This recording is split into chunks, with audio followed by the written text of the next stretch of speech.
अस्सलामुअलैकुम दोस्तों, मैं हूं गौर अमीन और आज मैं आपके साथ शेयर करूंगा कि हम कोरल ड्रा में सिल्वर कलर टेक्स्ट को कैसे दे सकते हैं।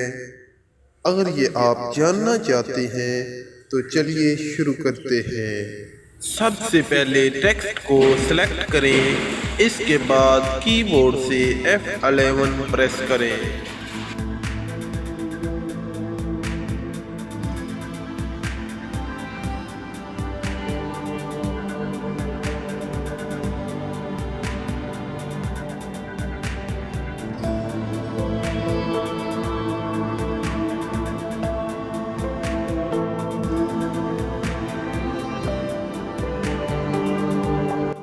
बाकी कलर्स को जीरो पर रखें और ब्लैक को कम और ज्यादा करते जाएं।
मैं उम्मीद करता हूँ कि आज की वीडियो आपको अच्छी लगी होगी।